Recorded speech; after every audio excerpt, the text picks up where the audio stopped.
নমস্কার, দৃশ্যকল্পে আপনাকে স্বাগত। সকলে নিশ্চয়ই ভালো আছেন।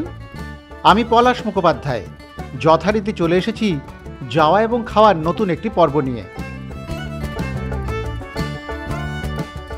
সকাল সকাল হাজির দমদম স্টেশনে। আজ আমার গন্তব্য হালি শহর। ইতিহাস, সংস্কৃতি, শিক্ষা সব দিক থেকেই গঙ্গাপাড়ের যে শহর তার নিজস্বতার ছাপ রেখে চলেছে আজও। ওই তো প্ল্যাটফর্মে ঢুকছে কল্যাণী সীমান্ত লোকাল। আগে উঠে পড়ি ট্রেনে, তারপর বাকি কথা হচ্ছে।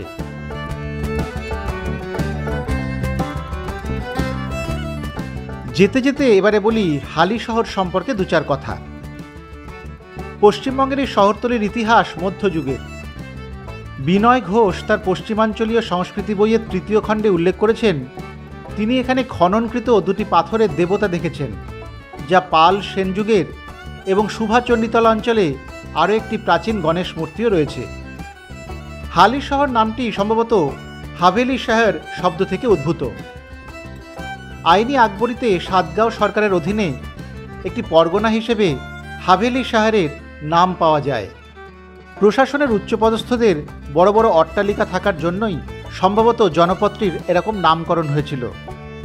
১৬শ শতাব্দীর কবি মুকুন্দরাম রচিত চণ্ডীমঙ্গল কাব্যে প্রথম হালি শহর নামের উল্লেখ পাওয়া যায়। তিনি লিখেছিলেন, বাম দিকে হালি শহর, দক্ষিণে ত্রিবেণী, যাত্রীদের কোলাহলে কিছুই না শুনি। আরও পরে শহরটি কুমারহট্ট নামেও পরিচিত ছিল। ইতিহাস বলে মৃৎশিল্পের অন্যতম পীঠস্থান ছিল কুমারহট্ট। বজরায় করে এখান থেকে মাটির জিনিসপত্র যেত দূর দূরান্তে। কুমোরদের হাট বসত এখানে, তার থেকেও কুমারহট্ট নামকরণ হতেই পারে।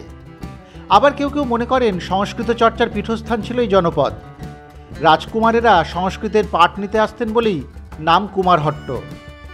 তবে নাম নিয়ে প্রবাদ যাই থাক, বিভিন্ন পুঁথি এবং দুর্লভ প্রত্নসামগ্রী থেকে পাওয়া তথ্য অনুযায়ী রাজা কুমারপালের নাম থেকেই এই শহরের নামকরণের বিষয়টি যুক্তিসঙ্গত বলে ইতিহাস গবেষকদের দাবি। এখন প্রশ্ন হলো, এখানে প্রথম জনবসতির সূচনা করেন কে? বিভিন্ন পত্রপত্রিকায় পাওয়া তথ্য অনুযায়ী এর কৃতিত্ব সাবর্ণ রায়চৌধুরী পরিবারের পূর্বজ পঞ্চানন গঙ্গোপাধ্যায়ের। ইতিহাস বলছে ইনি ছিলেন সম্রাট হুমায়ুনের সেনাবাহিনীর একজন সিপাহী সালার। যুদ্ধক্ষেত্রে বীরত্ব প্রদর্শনের জন্য সম্রাট তাকে শক্তি খান উপাধি দেন। বাঙালি পঞ্চানন গাঙ্গুলি একসময় মোগল বাহিনীতে হয়ে ওঠেন পঞ্চু শক্তি খান। সেনাবাহিনী থেকে অবসর নেওয়ার পর আনুমানিক ১৪৫০ সাল নাগাদ ভাগীরথী নদীর পূর্ব পাড়ে সমাজ বা বসতি স্থাপনা করেন তিনি। একসময় এই জায়গাটিতে মোগল হাবিলদারদের আবাস এবং দফতরও গড়ে ওঠে।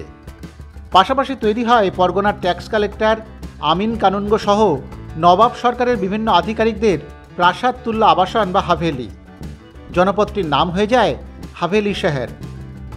সেটাই কালক্রমে এখন হয়ে দাঁড়িয়েছে হালি শহর।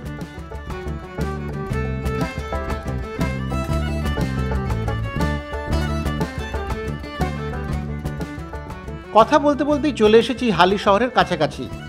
দমদম থেকে সময় লাগলো এই ১ ঘন্টা মতো। ট্রেন ঢুকছে হালি শহর স্টেশনে।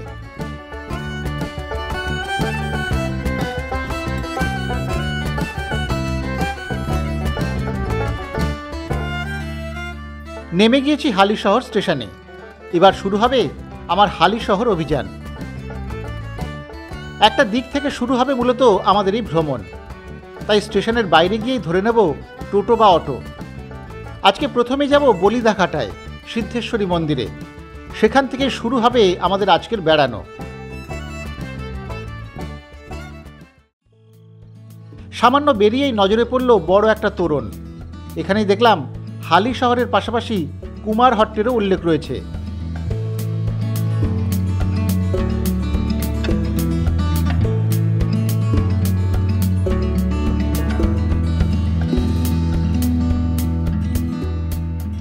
ধরে নিয়েছি টোটো, চলেছি বলিদাঘাটার দিকে। বর্তমানে অবশ্য এই শহরে তেমন কোনো হাভেলির অস্তিত্ব নেই, তবে এই হালি শহরে অনেক বিশিষ্ট ব্যক্তিত্বের আবাসস্থল ছিল, যার মধ্যে রয়েছে শ্রীচৈতন্য মহাপ্রভুর আধ্যাত্মিক গুরু ঈশ্বরপুরী, দক্ষিণেশ্বর কালী মন্দিরের প্রতিষ্ঠাতা রানী রাসমণি, প্রখ্যাত কবি এবং ধর্মীয় ব্যক্তিত্ব সাধক রামপ্রসাদ সেন, বিপ্লবী বিপিন বিহারী গাঙ্গুলি প্রমুখ। হালফিলের চলচ্চিত্র পরিচালক রাজনৈতিক নেতা রাজ চক্রবর্তীর বাড়িও কিন্তু এই শহরেই। ধর্মের দিক থেকে হালি শহর চিরকালই সর্বধর্ম সমন্বয়ের শহর। বৌদ্ধ ধর্মাবলম্বী পালেদের পরে গোড়া শিব মতাবলম্বী সেনরা রাজত্ব চালান। তাই হালি শহরে শিব মন্দিরের ভগ্নস্তূপের শেষ নেই। পরবর্তীতে এই সেন রাজারাই শাক্ত মতে বিশ্বাসী হয়ে ওঠেন। দেবী মূর্তি পুজোর প্রচলন শুরু হয়। তারও পরে বৈষ্ণব ধর্মের পথিকৃৎ চৈতন্যদেবের দীক্ষাগুরু শ্রীপাদ ঈশ্বরপুরীর উত্থান হয়। এই শহরেই তার জন্মভিটেতে এখন রাজ্যের অন্যতম বৈষ্ণব পাঠাগার। চৈতন্যদেবের পদধূলি হালি শহরের বুক জুড়ে। হালি শহর পঞ্চসতীর শহর, অর্থাৎ 5 জন ভক্ত মহিলার শহর নামে পরিচিত। এই শহরটি 5 জন স্বনামধন্য মহিলার পদধূলিতে সমৃদ্ধ। জগদীশ্বরী, সিদ্ধেশ্বরী, শ্যামাসুন্দরী, রানী রাসমণি এবং সুধাংশুবালা। তারা সকলেই দেবী কালীর উদ্দেশ্যে তাদের আধ্যাত্মিক জীবন উৎসর্গ করেছিলেন। তাদের নামে এখানে গঙ্গার বিভিন্ন স্নানঘাটের নামকরণ করা হয়েছে।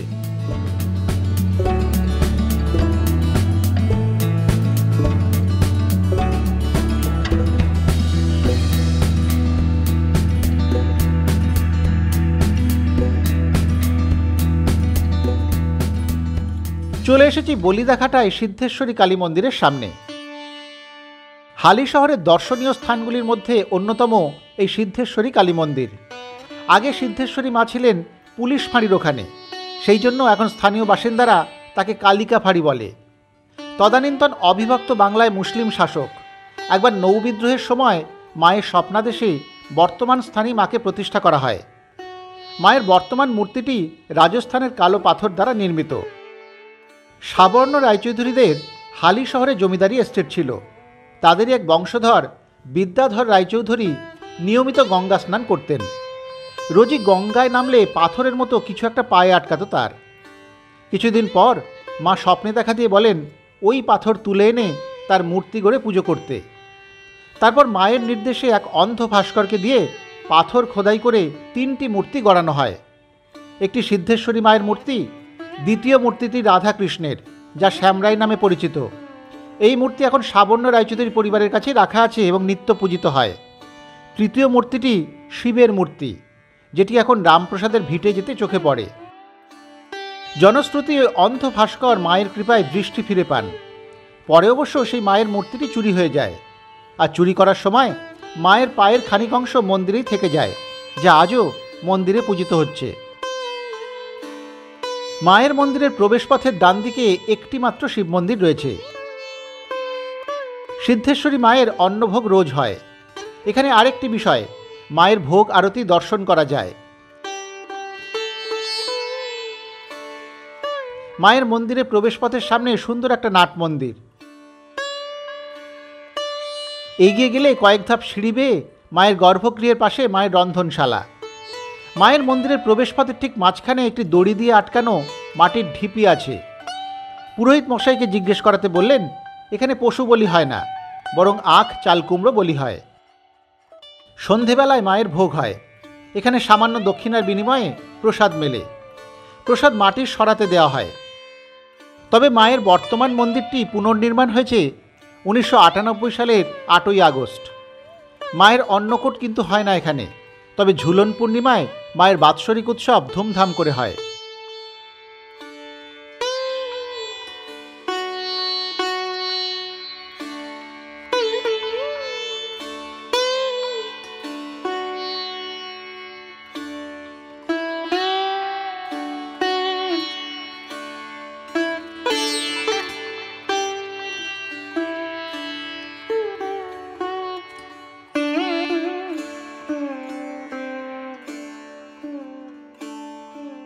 সিদ্ধেশ্বরী মায়ের মন্দিরের পাশেই বাঁধানো গঙ্গার ঘাট, এটি সিদ্ধেশ্বরী ঘাট। এবারে চলুন সেদিকে যাই।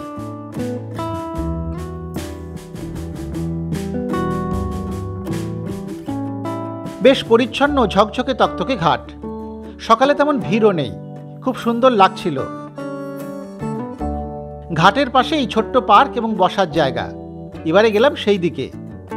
গঙ্গার পাশ দিয়ে হাঁটার পথ ভারী চমৎকার লাগছিল এই পথে পদচারণা।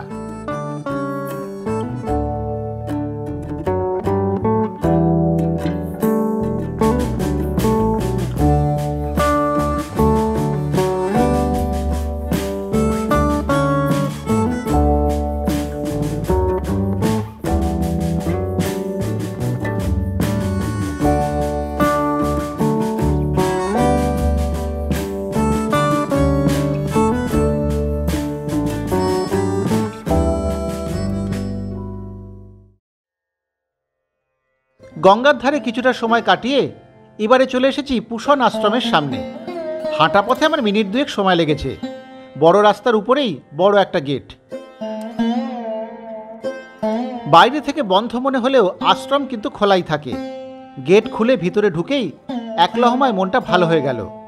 বাইরে থেকে বোঝার উপায় নেই ভিতরে এমন সুন্দর সাজানো গোছানো চমৎকার একটা আশ্রমিক পরিবেশ আছে।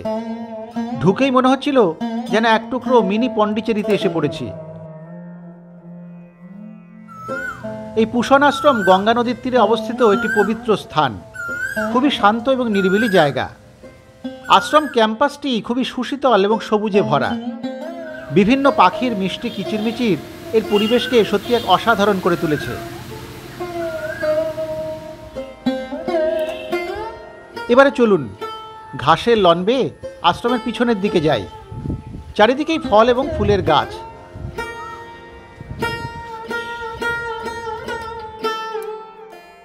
আশ্রমের পিছনে উঠোন থেকে আপনি গঙ্গা নদীর একটা সুন্দর দৃশ্য দেখতে পাবেন এবং সেখানে বসে কিছুটা তাজা বাতাসও উপভোগ করতে পারবেন। আমার কিন্তু সত্যি অসাধারণ লাগছিল এই জায়গাটি।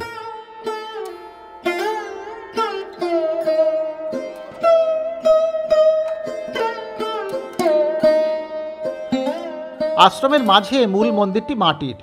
এবারে চলুন তার ভিতরে যাওয়া যাক।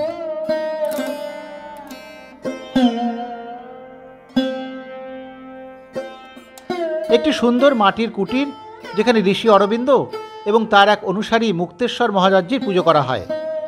যারা শান্তি এবং স্বস্তি অনুভব করতে চান তারা এখানে কিছুটা সময় বিশ্রাম নিতেই পারেন। খুব ভালো লাগবে। আশ্রমে কিন্তু এই সময় খুব বেশি মানুষজন ছিলেন না, তবে যারা ছিলেন তারা খুবই ভদ্র, বিনয়ী এবং অতিথি বৎসল। এই আশ্রমে প্রতি বছর 24শে ডিসেম্বর থেকে 26শে ডিসেম্বর পর্যন্ত উৎসব হয়। অন্যান্য উৎসব যেমন রামনবমী, হোলি এবং জন্মাষ্টমী ইত্যাদিও পালিত হয়। 6 জানুয়ারি হয় মুক্তেশ্বর মহারাজজির তিরোধান দিবস পালন।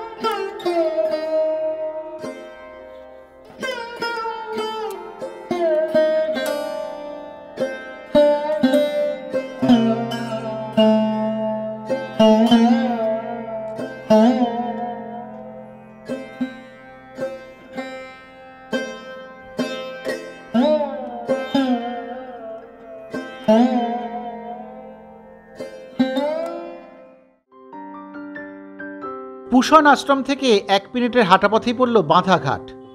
এক ঝলক বাঁধাঘাটেও ঢু মারা যাক তাহলে। এই ঘাটও পরিচ্ছন্ন, এখানেও বসবার ব্যবস্থা আছে।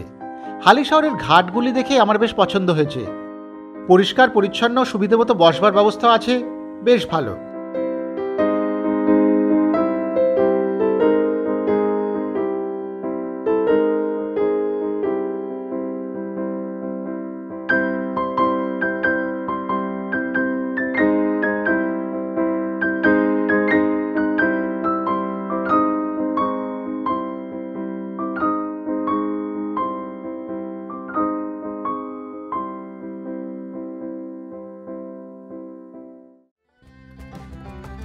এবারে বাঁধাঘাট থেকে রওনা দিয়েছি।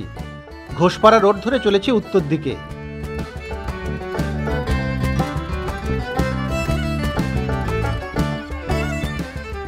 1 মিনিট মতো হাঁটলেই ডান দিকে পড়ল বারেন্দ্র গলি।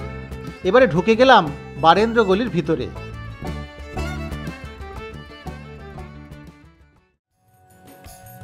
বারেন্দ্র গলির মোড় থেকে ভিতরে ঢুকে 1 মিনিট মতো যেতেই নজরে পড়ল একটি পোড়া মাটির মন্দির কমপ্লেক্স।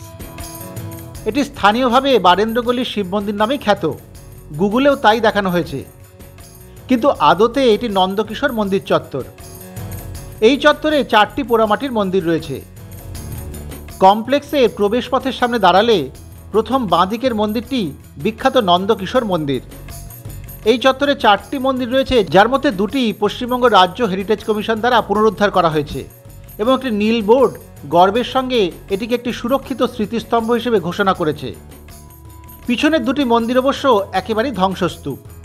দুঃখের বিষয় হলো কমপ্লেক্সটি খুব খারাপভাবে রক্ষণাবেক্ষণ করা হচ্ছে এবং প্রত্নতত্ত্ববিদদের দ্বারা অপসারণ করা গাছপালাগুলি আবার বেড়ে উঠেছে, যার ফলে পুরো মন্দির কমপ্লেক্সটি এখন জঙ্গলাকীর্ণ হয়ে পড়েছে।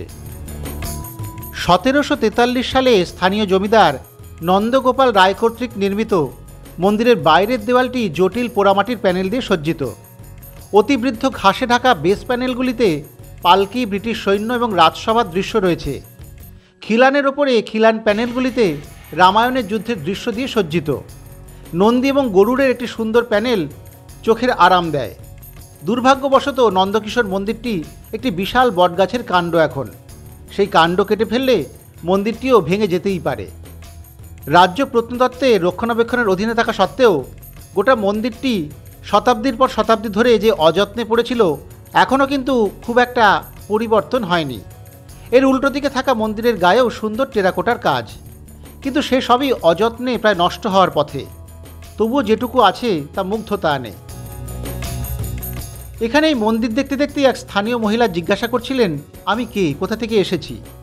সব শুনে বললেন খুব গরম তো, একটু পরে রোদ আরও চড়া হলে আমি যেন তাদের বাড়িতেই বিশ্রাম নিই এবং 2টি ডাল ভাত খেয়ে নিই। বিশ্বাস করুন, কথাটা শুনে মনটা এত ভালো হয়ে গেল। এখনও এমন মানুষজন আছেন, চেনা নেই জানা নেই, তাও কেমন নির্দ্বিধায় নিজের করে নিলেন। হালি শহরবাসীর আতিথেয়তায় আমি কিন্তু মুগ্ধ। বারেন্দ্রগলি থেকে বেরিয়ে 2 পা এগোলেই নজরে পড়ল হালি শহর পুরসভা। 1903 সালে গঠিত হয়েছে এই পুরসভা। পুরসভার সামনেই রয়েছে ক্রেক পার্ক, যা এখন এই শহরের ভূমিপুত্র বিপিন বিহারী গাঙ্গুলির নামাঙ্কিত। তবে পার্ক কিন্তু এখন বন্ধ, খুলবে সেই বিকেলে, তাই আমি আর এখানে দাঁড়ালাম না।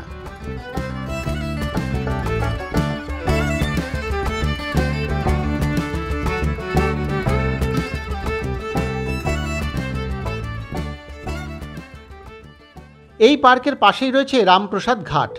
এবারে এসেছি সেখানেই। তবে একটু খিদে পেয়ে গিয়েছে।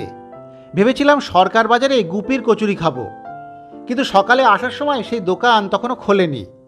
এখন আবার অত দূরে যেতে ইচ্ছে করছে না। পাশেই একটা ছোট্ট দোকানে খেয়ে নিলাম লুচি আর তরকারি। এবারে চলুন ঘাটের দিকে যাওয়া যাক।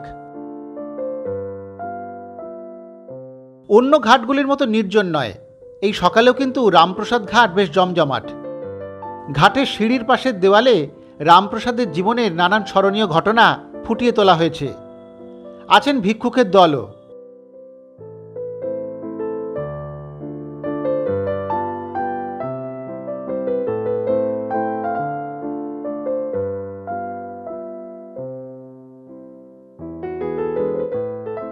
সিঁড়ি দিয়ে নামতে নামতে নজরে আসে দুপাশেই ছোট ছোট মন্দির।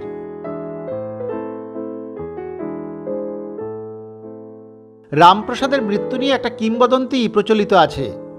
রামপ্রসাদ প্রতি বছর দীপান্বিতা অমাবস্যায় কালী পুজো করতেন। একবার সারা রাত পূজা এবং গানের পর সকালে কালী প্রতিমা মাথায় করে নিয়ে বিসর্জনের পথে বের হন তিনি। ভক্তগণ তার পিছন পিছন বিসর্জন শোভাযাত্রায় অংশ নেয়। স্বরচিত শ্যামাসঙ্গীত গাইতে গাইতে গঙ্গার জলে প্রতিমা বিসর্জনার্থে অবগাহন করেন রামপ্রসাদ। কিন্তু প্রতিমা বিসর্জনের সঙ্গে সঙ্গেই সলিল সমাধি হয় তারও। এটি মোটামুটি 1881 সালের ঘটনা। আমার কিন্তু ভালোই লাগছিল এই রামপ্রসাদ ঘাট। জলের ধারে একটু বসলাম। মাঝে মধ্যেই ঘাটের বুকে ধরা দিচ্ছিল নদীর জল। আমার মনে পড়ছিল সুমনের সেই বিখ্যাত গান, ছলাচ্ছল ছলাচ্ছল স্থলাচ্ছল, ঘাটের কাছে গল্প বলে নদীর জল।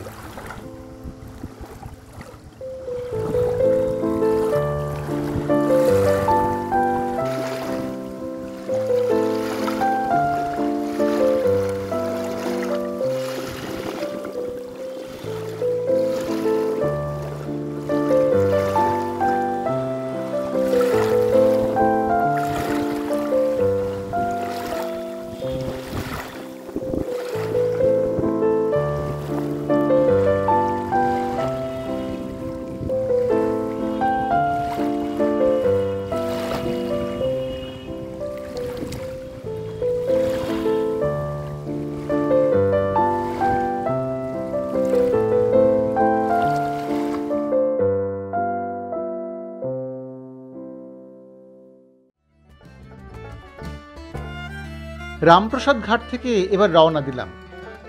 যাব রামপ্রসাদের ভিটে দেখতে। ঠিক ঘাটের উল্টো দিকে রাস্তা ধরে মিনিট 7 হাঁটা পথ। অটোতেও যাওয়া যায়, আমি অবশ্য হেঁটেই চলেছি।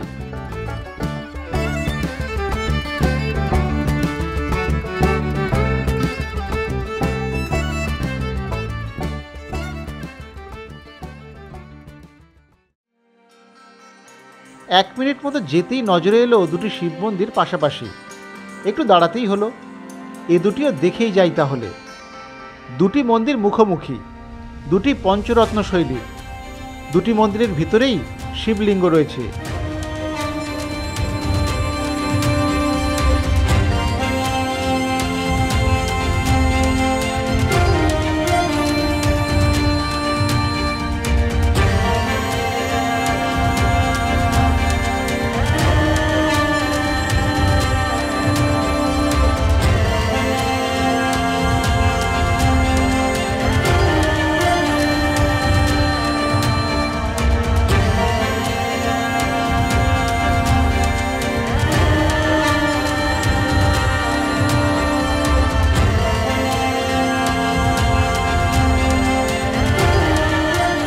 জোড়া শিব মন্দির থেকে সামান্য এগোলেই চোখে পড়বে বুড়ো শিবের মন্দির।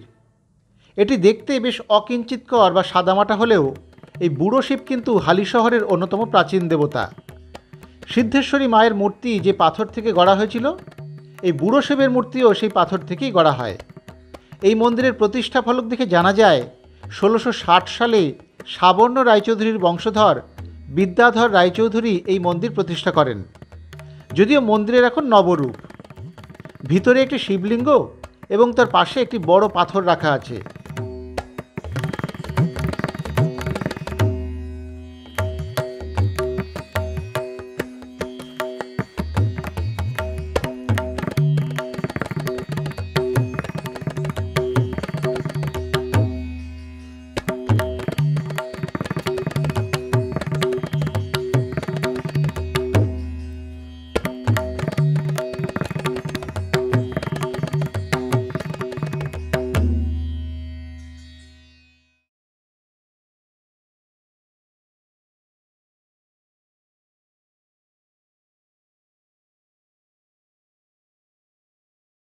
বুড়ো শিবের মন্দির থেকে হাঁটা পথে মিনিট 5 সময় লাগলো। চলে এসেছি রামপ্রসাদের ভিটের সামনে। বাইরে রয়েছে ডালা আর্কেড। এটাই ছিল রামপ্রসাদ সেনের বসত বাটি। এখন এখানে রয়েছে রামপ্রসাদের কালী মন্দির। মন্দিরের সামনেই তৈরি হয়েছে প্রশস্ত নাট মন্দিরও। চলুন এবার প্রবেশ করা যাক ভিতরে। রামপ্রসাদের জন্ম হয়েছিল আনুমানিক 1720 সালে, আর বিগ্রহ নিয়ে তিনি গঙ্গায় ডুব দিয়েছিলেন 1781 সালের 10ই অক্টোবর। বর্তমানে রামপ্রসাদ স্মৃতিমন্দির রক্ষণাবেক্ষণ করে কুমারহট্ট হালিশহর গুডউইল ফ্রেটার্নিটি। ভিটায় ঢুকলে নজরে আসবে মন্দিরের ঠিক সামনেই থাকা পঞ্চবটি, যেখানে কালী সাধক রামপ্রসাদ তন্ত্র সাধনা করতেন। পঞ্চবটির বটগাছের বয়স অনেক। এই পঞ্চবটিতে বসেই দেবী কালীর সাধনা করতেন সাধক প্রবর রামপ্রসাদ সেন।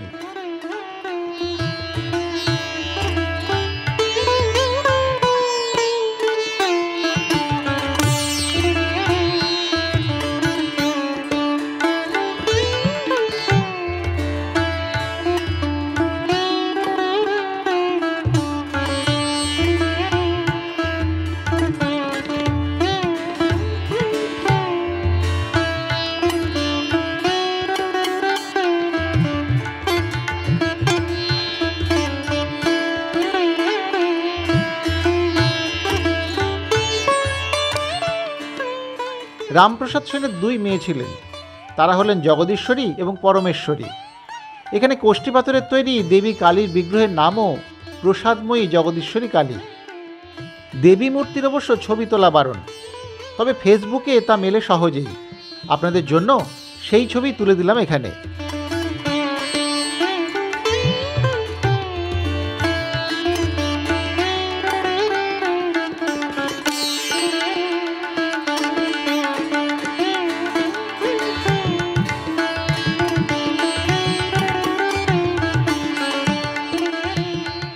অসমের তেজপুরের জমিদার সুধাংশু কুমার রায় দেবীর স্বপ্নাদেশ পেয়ে কোষ্ঠী পাথরের এই দেবী মূর্তি রামপ্রসাদের বসতভিটে স্থাপন করেছিলেন।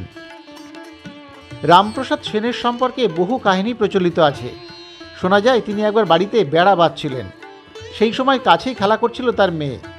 মেয়ের থেকে দড়ি চেয়েছিলেন রামপ্রসাদ। মেয়ে খেলার আনন্দে সেই ডাককে গুরুত্ব দেয়নি। ভক্তদের বিশ্বাস, সেই সময় দেবী নিজে মেয়ের রূপ ধরে রামপ্রসাদের হাতে বেড়ার দড়ি তুলে দিয়েছিলেন।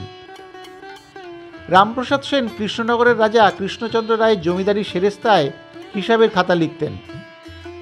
সেই হিসেব লেখার খাতায় রামপ্রসাদ দেবী কালীর নামে বিভিন্ন কবিতা লিখতেন।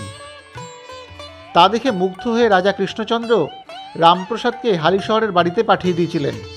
সঙ্গে বাড়িতে বসেই যাতে রামপ্রসাদ তার মাসিক বেতন পেয়ে যান সেই ব্যবস্থাও করেছিলেন। শুধু তাই নয়, রামপ্রসাদকে রাজা কৃষ্ণচন্দ্র হালিশহরে 100 একর জমিও দান করেছিলেন। তবে সেই জমির অবশ্য এখন কিছুই আর নেই। শোনা যায় সে সবই দখল হয়ে গিয়েছে। বর্তমানে শুধু রামপ্রসাদের বসতভিটের জমিটুকুই রয়েছে।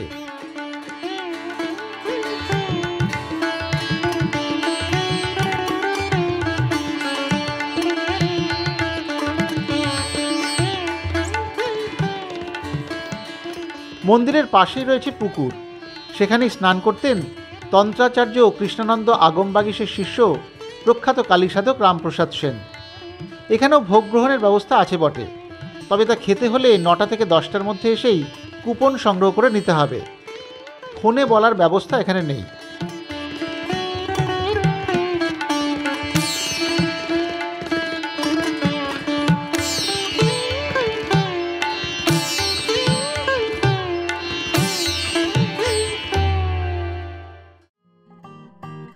রামপ্রসাদের ভিটে থেকে এবার যাব স্বামী নিগমানন্দ আশ্রমে। তবে যাওয়ার পথেই পড়ল হালিশহর পুরসভার ট্যুরিস্ট লজটি। ঘোষপাড়া রোডের উপরে বিসর্জন ঘাটের পাশেই এই ট্যুরিস্ট লজ এবং পিকনিক গার্ডেন। একটু সেখানে ঢুকে খোঁজখবর করলাম আপনাদের জন্যই। সেখানে এসি এবং নন এসি কটেজে গঙ্গার ধারে রাত্রিবাসের সুন্দর ব্যবস্থা আছে। কেউ এসে থাকতে চাইলে বুক করে নিতেই পারেন। এছাড়া দলবল নিয়ে পিকনিক করতেও আসতে পারেন এখানে। বুকিংয়ের ফোন নম্বর এবং ঘরের ভাড়া সবই দিয়ে দিলাম এখানে।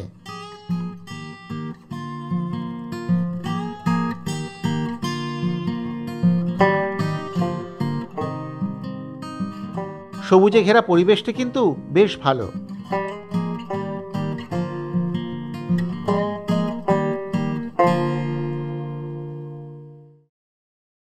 পুরসভা গেস্ট হাউসের থেকে 1 মিনিট হাঁটা পথে পৌঁছে গেছি নিগমানন্দ আশ্রমের সামনে। এই মঠের ভালো নাম আসাম বঙ্গীয় সারস্বত মঠ। ঘোষপাড়া রোডের ওপরেই বড় তোরণ। এবারে চলুন ভিতরে যাওয়া যাক।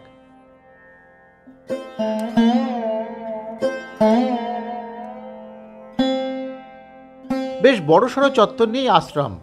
শ্বেত শুভ্র সুবিশাল এই আশ্রম প্রাঙ্গণ প্রথম দেখাতেই নজর কাড়ে।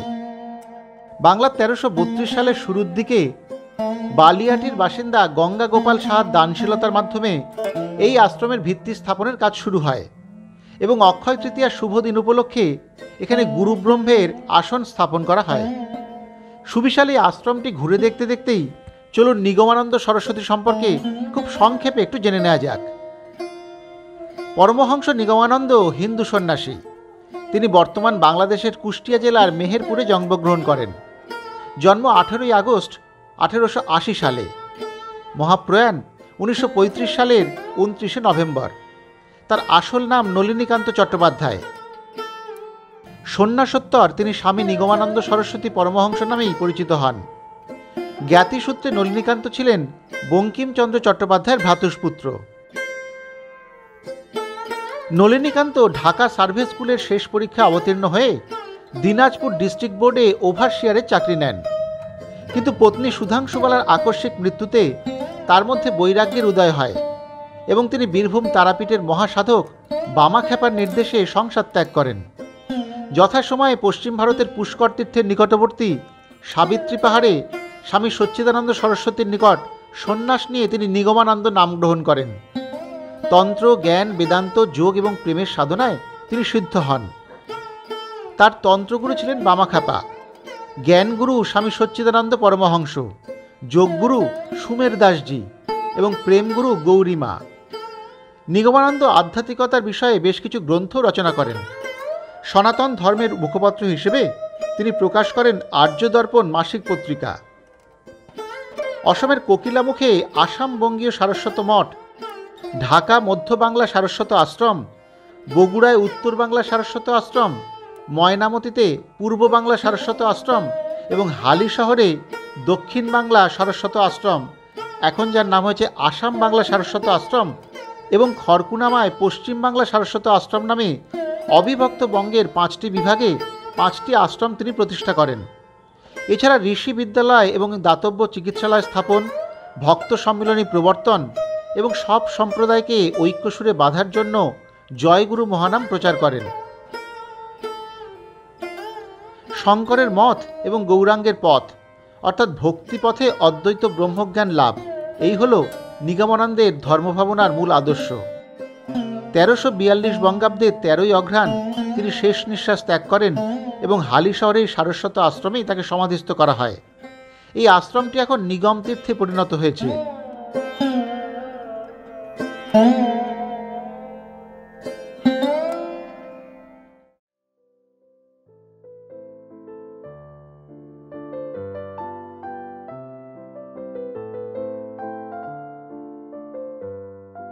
আশ্রম থেকে গঙ্গার সৌন্দর্য উপভোগ করা যায় দারুণ। আশ্রমের নিজস্ব ঘাটও আছে, ঘাটের ওপর থেকেও দেখা যায় গঙ্গা, সেটাও কিন্তু খুব সুন্দর জায়গা। সব মিলিয়ে ভক্তি, সেবা এবং প্রাকৃতিক সৌন্দর্য মিলেমিশে একাকার এই আশ্রমে।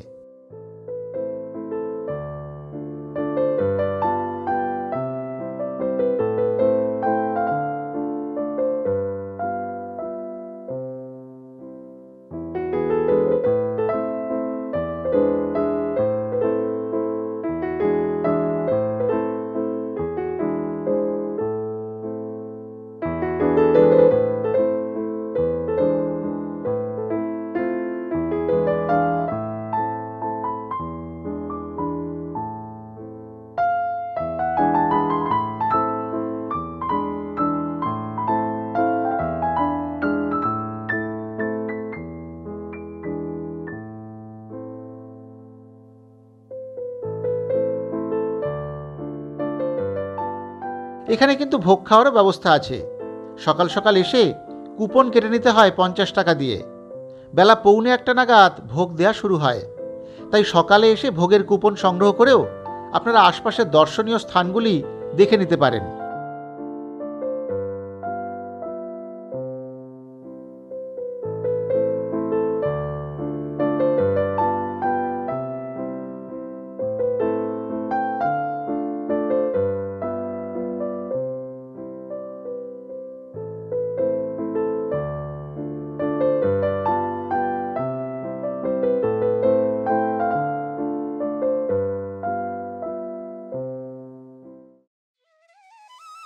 নিগমানন্দ আশ্রম থেকে মিনিট 5 হেঁটে চলে এসেছি চৈতন্য ডোবা দেখতে। এই মোড় থেকে সামান্য গলির ভেতরে ঢুকতে হবে।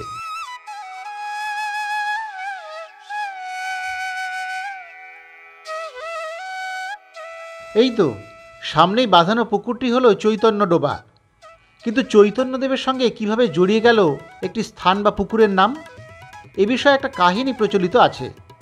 চৈতন্য মহাপ্রভুর দীক্ষাগুরু শ্রীপাদ ঈশ্বরপুরী তৎকালীন কুমারহট্ট অর্থাৎ বর্তমান হালি শহরের এইখানেই বাস করতেন। পুরী ধাম থেকে যখন চৈতন্যদেব বৃন্দাবনে যাবেন বলে রওনা হন, তখন বঙ্গদেশের মধ্যে দিয়ে গঙ্গাবক্ষে যাওয়ার সময় পথেই পড়ত কুমারহট্ট। কুমারহট্ট নাম শুনেই মহাপ্রভু অস্থির হয়ে পড়েছিলেন গুরুদেবের ভিটে দর্শন করে প্রণাম করবেন বলে। কিন্তু ঈশ্বরপুরী ততদিনে প্রয়াত হয়েছেন। মহাপ্রভু তার ভিটায় গিয়ে গুরুর কথা স্মরণ করে ভূমিতে মাথা ঠেকিয়ে প্রণাম করলেন, জিভে ছোঁয়ালেন সেই পুণ্যভূমির মাটি। তারপর নিজের উত্তরীয়ের মধ্যে বড় একতাল মাটি বেঁধে নিলেন। তা দিয়ে পরবর্তীতে তিনি রোজ দেহে তিলক আঁকতেন আর প্রতিদিন এক কণা করে মুখে দিতেন। চৈতন্য ভক্তরা মহাপ্রভুকে অনুসরণ এবং অনুকরণ করে সেখান থেকে মাটি নিতে থাকলেন। হাজার হাজার মানুষের খননের ফলে গভীর গর্ত হয়ে অচিরেই সেখানে ছোট ডোবার রূপ নিল। চৈতন্যদেবের শ্রীহস্তে খোদিত হয়েছিল বলে নাম হল চৈতন্য ডোবা। এই ডোবা মহাপ্রভুর প্রগাঢ় গুরুভক্তির নিদর্শন। বর্তমানে ঈশ্বরপুরীর জন্মভিটার পুরোটা জুড়েই এখন ডোবার অবস্থান। এই ঐতিহাসিক ডোবার পাশেই এখন শ্রী শ্রী রাধা বিনোদজিউর মন্দির এবং আশ্রম।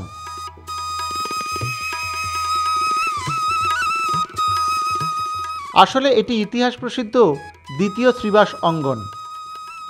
মহাপ্রভু যখন সন্ন্যাস নিয়ে পুরীধামে চলে গেলেন, তখন নিমাইবিহীন নবদ্বীপে বাস করা শ্রীবাস পণ্ডিতের কাছে ভীষণ কষ্টের হয়ে উঠল।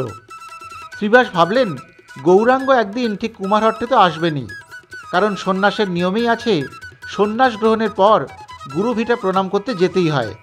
তখন তাকে বুঝিয়ে সুঝিয়ে নিজের কাছে রেখে দেবেন কিছুকাল। তাই শ্রীবাস পণ্ডিত নবদ্বীপ ত্যাগ করে চলে এলেন কুমারহট্টে আর বাস করতে থাকলেন ঠিক ঈশ্বরপুরীজির জন্মভিটের পাশের জমিতে।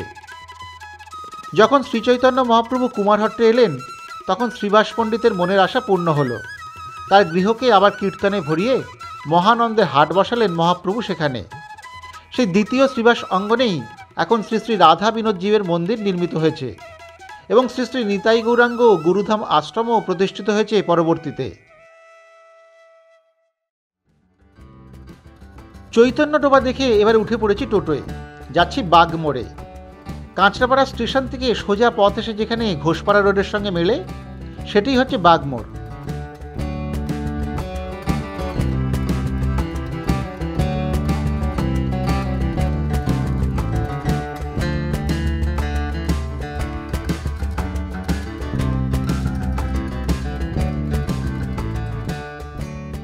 চলে এসেছি বাগমোড়ে, বেশ জমজমাট জায়গা।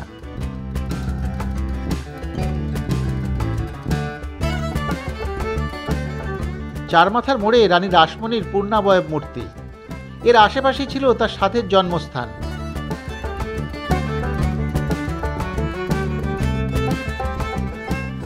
এই মোড় থেকে এবার আমরা ধরে নেব টোটো, যাব রানী রাসমণি ঘাট এবং রাসমণির জন্ম ভিটে দেখতে। এখান থেকে প্রায় 2 কিলোমিটারের মতো পথ। ধরে নিয়েছি টোটো, চলেছি রাসমণি ঘাটের পথে। কাছাকাছি এসে পড়ল শহীদ পল্লী, এটাই বিখ্যাত ফুচকা গ্রাম। আমরা এখানে আসবো একটু পরে, আগে রাসমণির ভিটেটা দেখে আসি চলুন। শহীদ পল্লী পেরিয়ে খোলা প্রান্তরে এসে যেন চোখের মুক্তি ঘটল। বিশাল খোলা প্রান্তর, গাছপালায় ভরা, একদিকে বয়ে চলেছে গঙ্গা, ওপাশে খাল। দূর থেকে দেখা যাচ্ছিল মন্দিরের চূড়া। রানী রাসমণি ঘাট নামে পরিচিত এই এলাকা। কুমারহট্টর পাশেই কাঞ্চনপল্লী, মাঝামাঝি কোণের দিকে গ্রাম বলেই হয়তো তার নাম হয়েছিল কোনাক গ্রাম। সেখানে রানী রাসমণির নামে তার জন্মভূমিতে গঙ্গার ঘাট, আর এই ঘাটেই রয়েছে নানান ঘটনার সমাবেশ। তখন রাসমণির মা অকাল প্রয়াত। এমনই এক দুপুরে এই নদীপথে ত্রিবেণী সঙ্গমে যাচ্ছিলেন জানবাজারের রাজকুমার রাজচন্দ্র। ত্রিবেণীতে গঙ্গা স্নানে পুণ্য অর্জন করতে যাওয়ার সময় এই ঘাটেই তিনি দেখেছিলেন 11 বছরের বালিকা রানীকে।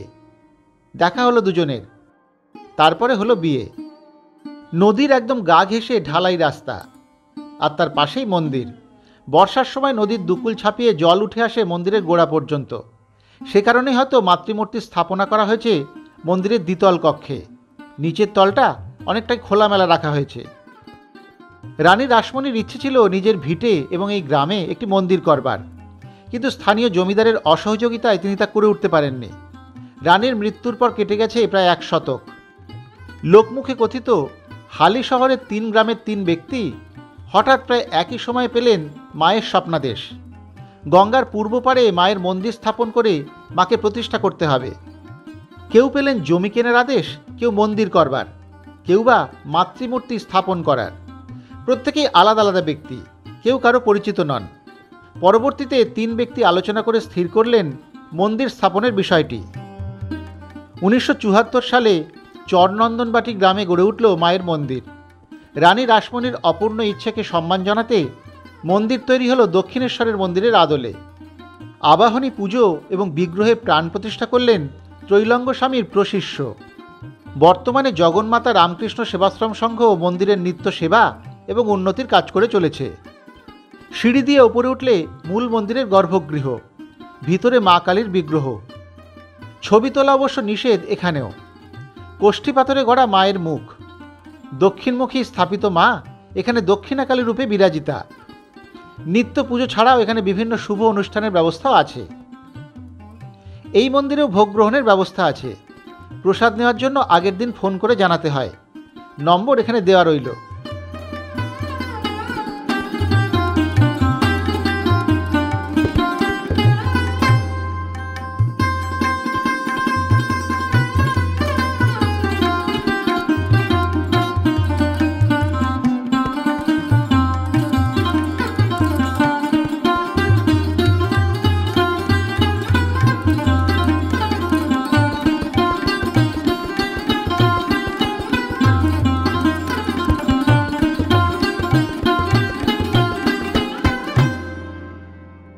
এবারে চলুন নদীর ধারে যাওয়া যাক। গাছগাছালির ছায়া ভরা নদীর ধার, তার সৌন্দর্য অপরিসীম। বেশ কিছু দোকানপাটও রয়েছে এখানে। বিকেলের দিকে বেশ ভিড় হয় এই জায়গাটা। অনেকেই গঙ্গার ধারে খোলামেলা পরিবেশে সময় কাটাতে আসেন। এই গরমের দুপুরে আমার তো এই জায়গাটা দারুণ লাগছিল।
আরও একটু সামনের দিকে এগিয়ে গেলে নজরে আসে একটি খাল, যেটি মিশেছে গঙ্গার সঙ্গে।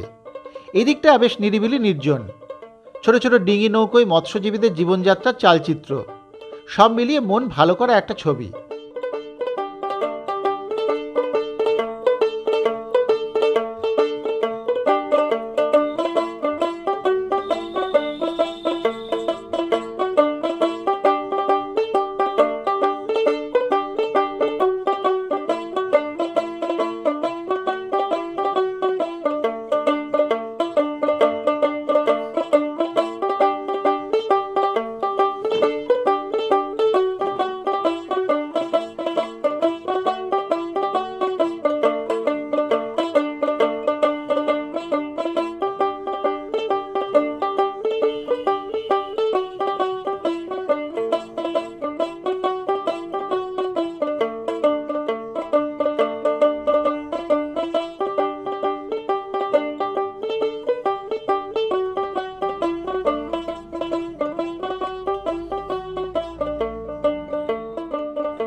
রাসমণি ঘাট থেকে মিনিট 2 হেঁটে এবারে চলে এসেছি শহীদপল্লীতে, যাকে সকলেই ফুচকা গ্রাম বলেই চেনেন এখন।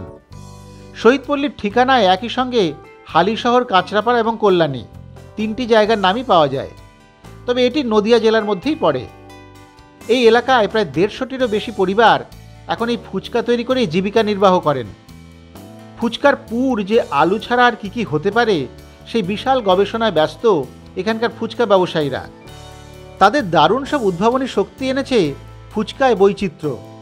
টকঝাল আলুই নয়, এখানে ফুচকার প্লেটে পুর হিসেবে মেলে চিকেন কিমা, মটন কষা আইসক্রিম থেকে চকলেট, ভুট্টা, চিংড়ি, লোটে মাছ, চিজ, এমনকি নবদ্বীপের মিষ্টি দই সহ আরও কত কি।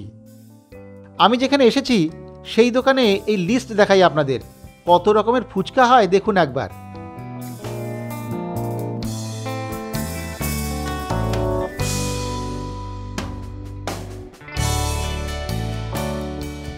দীর্ঘ 30 বছর ধরে এই পেশার সঙ্গে জড়িয়ে রয়েছেন সকলে।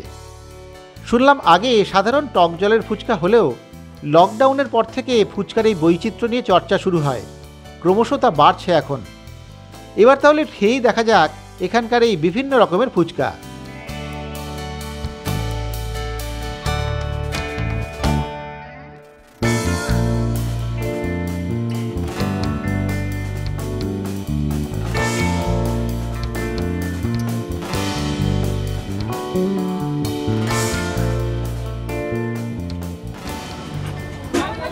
ফুচকা সাধারণভাবে আমার যে খুব প্রিয় খাবার তা কিন্তু নয়।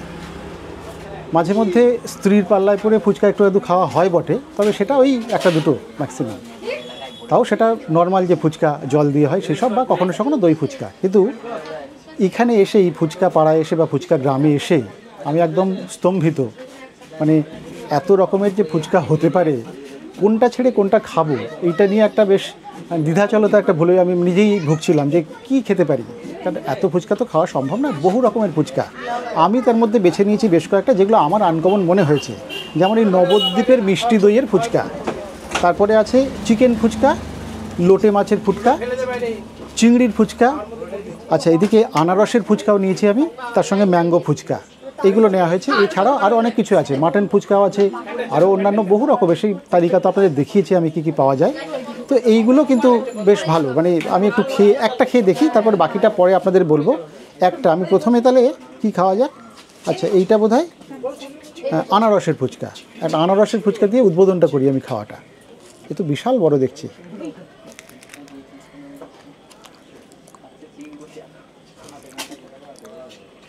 না, এটার মধ্যে চিংড়ি মাছ রয়েছে, ভুল করেছিলাম। এই পাশে হচ্ছে আমার ম্যাঙ্গো, তার পাশে চিংড়ি, আমি আনারস হয়েছিলাম, কিন্তু এটা চিংড়ির ফুচকা। যাই হোক, আমি ফুচকা প্রিয় লোক না হলেও এত ফুচকা এইভাবে খাওয়া, এটা কিন্তু এখানে না আসলে সম্ভবপর হতো না। আমাদের কলকাতায় নিশ্চয়ই ফুচকা পাওয়া যায়, বিভিন্ন জায়গায় বিভিন্ন রকমের পাওয়া যায়, কিন্তু একই জায়গাতে এত রকমের ফুচকা যে পাওয়া সম্ভব, সেটা এই হালিশহরের বা কাঁচরাপাড়ার এই শহীদপল্লীতে না আসলে কিন্তু পাওয়া যেত না। আমি পরে ফুচকাগুলো সব খেয়ে নিই, আস্তে আস্তে পরে আপনাদের জানাবো কীরকম কী খেলাম। আইসক্রিমের ফুচকাও আছে, সেটাও একটা নেওয়া হয়েছে, একটা আইসক্রিম ফুচকা আমি খেয়ে দেখবো। তাহলে আমি একটু ফুচকা খেতে থাকি, হ্যাঁ, তারপরে কেমন কী লাগলো আপনাদের জানাচ্ছি। আগে একটু ফুচকা।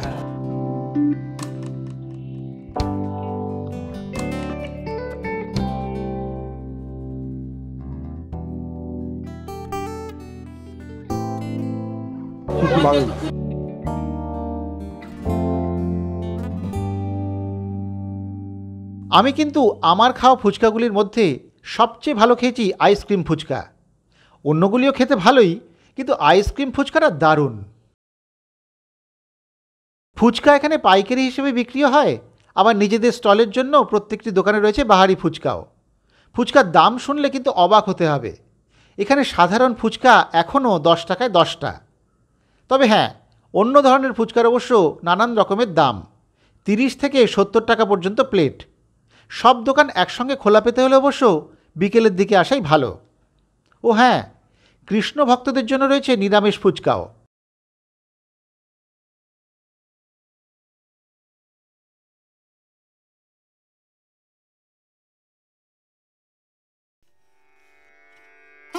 ফুচকা খেয়ে এবার রওনা দিলাম এখান থেকে। টোটো নিয়ে নিয়েছি, যাব বাগমোড়ে, তারপর সেখান থেকে আবার যাব কাঁচরাপাড়া স্টেশনে। হ্যাঁ, এখান থেকে কাঁচরাপাড়াই কাছাকাছি। বৈচিত্র্যময় খাওয়া দাওয়া, দারুণ সব মন্দির, ইতিহাস, গঙ্গার সুন্দর প্রকৃতি, সব মিলিয়ে আজকের হালিশহর ভ্রমণ কিন্তু অসাধারণ হয়েছে। তৃপ্ত মনে ফিরছি আমি।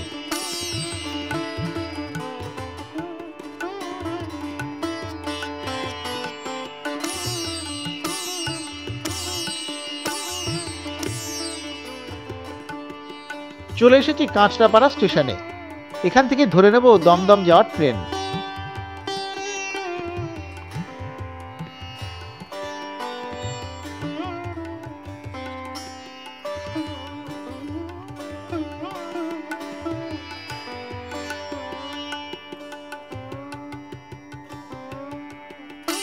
ওই তো ঢুকছে ডাউন রানাঘাট লোকাল, উঠে বসি আগে।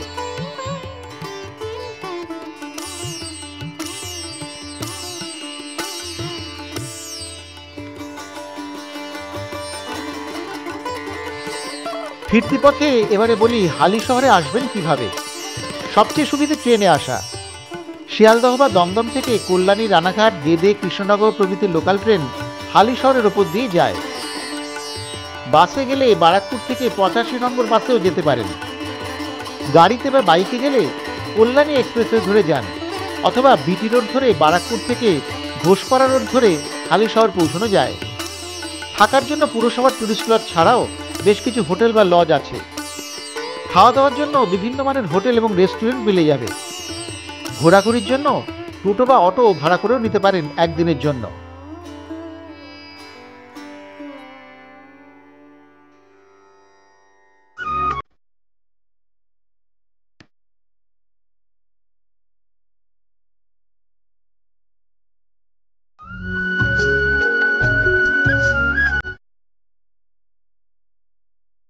আজ তাহলে এখানেই শেষ করি। আবার ফিরে আসব সামনের বুধবারে অন্য কোথাও যাওয়া এবং খাওয়া নিয়ে। ততক্ষণ সকলে ভালো থাকবেন, সুস্থ থাকবেন। এভাবেই দেখতে থাকবেন দৃশ্যকল্পের ইউটিউব চ্যানেল। সকলে ভালো থাকবেন, সুস্থ থাকবেন। এভাবেই দেখতে থাকবেন দৃশ্যকল্পের চ্যানেল ও যাওয়া এবং খাওয়া।